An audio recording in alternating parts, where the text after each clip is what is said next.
Di lereng sunyi Gunung Lawu, ada satu mata air yang tak pernah benar-benar disebut namanya.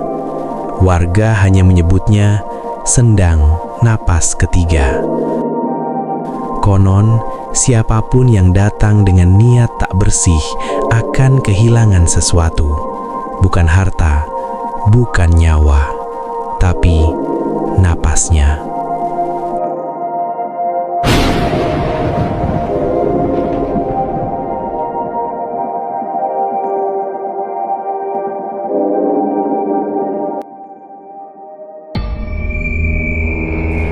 Kabut turun lebih cepat sore itu. Arga berdiri di tepi jalan setapak berbatu, memandang ke arah hutan pinus yang membentang di kaki Gunung Lawu. Ia sudah lama mendengar cerita tentang sebuah sendang tua di atas desa Tlogodringo, mata air yang tak pernah kering bahkan saat kemarau panjang melanda. Tapi Arga bukan datang untuk berziarah. Ia datang untuk membuktikan. Sebagai seorang jurnalis konten horor yang naik daun, ia butuh cerita besar, dan legenda Napas Ketiga terdengar cukup menjual. Di warung kecil dekat gerbang desa, seorang lelaki tua memperhatikannya sejak tadi. "Mas mau ke Sendang?" tanya lelaki itu pelan. Arga mengangguk. "Jangan lewat maghrib." Arga tersenyum tipis. "Saya cuma ambil gambar, Pak, nggak lama." Lelaki tua itu menatapnya lama. Yang hilang di sana bukan cuma orang, Mas, tapi kesadarannya. Arga menertawakan dalam hati. Semua tempat horor selalu punya penjaga cerita, dan ia terbiasa dengan itu. Perjalanan ke Sendang memakan waktu hampir 1 jam. Semakin ke atas, udara semakin dingin, pepohonan semakin rapat. Tak ada suara burung, tak ada serangga, hanya suara langkahnya dan desir angin. Ketika Arga sampai, ia terdiam. Sendang itu benar-benar ada.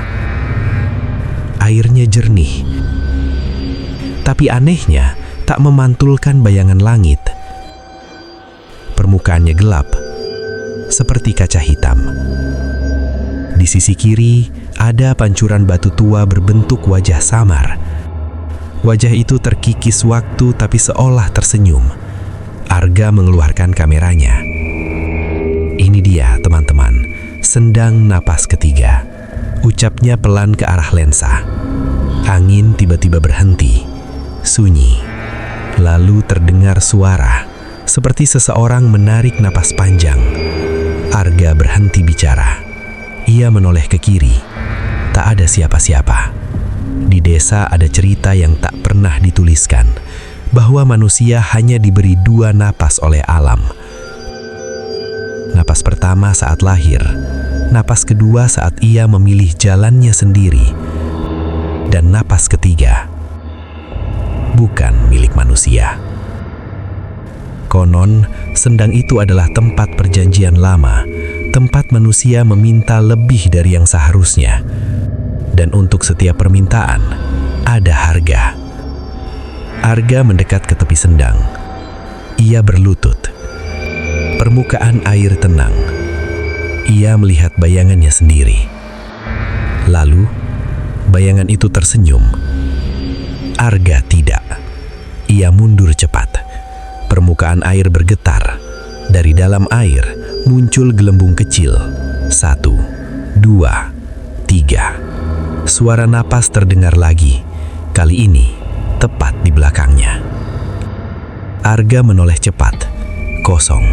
Tapi tanah di belakangnya basah, seperti baru saja diinjak kaki berlumpur. Kamera Arga tiba-tiba mati, padahal baterainya penuh. Layar menjadi hitam, lalu menyala sendiri. Namun yang terlihat bukan dirinya,